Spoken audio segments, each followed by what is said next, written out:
Si Pitung, DKI Jakarta. Adik-adik yang manis, ketemu lagi kita di channel Pohon Cemara. Seperti biasanya, sebelum kita melanjutkan kisah ini, marilah kita bersama-sama untuk dapat mengembangkan channel ini agar terus berkembang. Dengan cara ketik like, share, subscribe, dan hidupkan lonceng notifikasi agar kamu tidak ketinggalan video-video kami yang selanjutnya. Dan jangan lupa tonton juga video-video kami yang sebelumnya ya. Selamat menonton. Suatu sore, si Pitung kembali melihat kelakuan anak buah Babah Liem yang sewenang-wenang.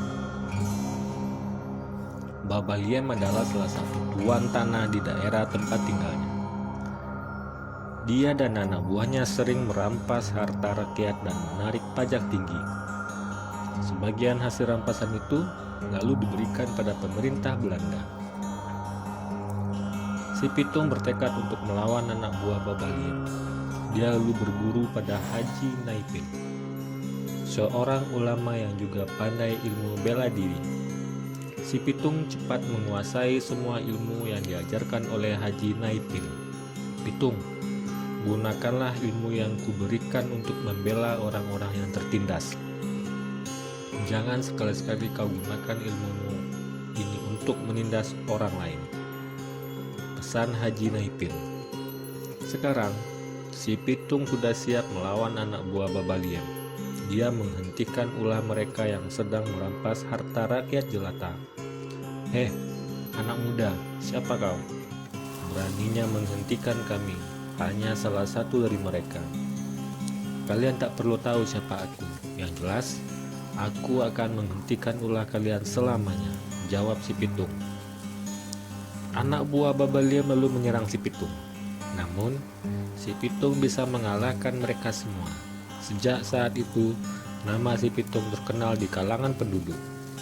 Si Pitung lalu memutuskan untuk mengabdikan hidupnya pada rakyat jelata. Dia bertekad untuk mengambil kembali apa yang sudah dicuri oleh tuan tanah dan mengembalikannya kepada rakyat. Dia lalu mengajak beberapa temannya untuk bergabung dengannya. Kelakuan si Pitung ini tentu tak disukai oleh para tuan tanah dan juga pemerintah Belanda. Mereka lalu mengeluarkan perintah untuk menangkap si Pitung. Namun, si Pitung amat cerdik. Dia selalu berpindah tempat sehingga pemerintah Belanda dan juga tuan tanah tidak bisa menangkapnya. Karena kesal, pemerintah Belanda akhirnya menggunakan cara yang licik. Mereka menangkap Pak Piun, ayah si Pitung, dan Haji Naipin. Salah satu pejabat pemerintah Belanda yang bernama Scott Hein lalu mengumumkan jika si Pitung tak menyerah, maka kedua orang itu akan dihukum. Si Pitung mendengar berita tentang penangkapan ayah dan gurunya. Dia lalu menghadapi Scott Hein dan menyerahkan diri. Dia tak mau ayah dan gurunya menderita. Pitung, kau telah merisahkan banyak orang dengan kelakuanmu itu. Untuk itu, kau harus dihukum tembak, kata Scott Hein. Kau tidak keliru. Bukannya kau dan para tuan tanah itu yang meresahkan orang banyak.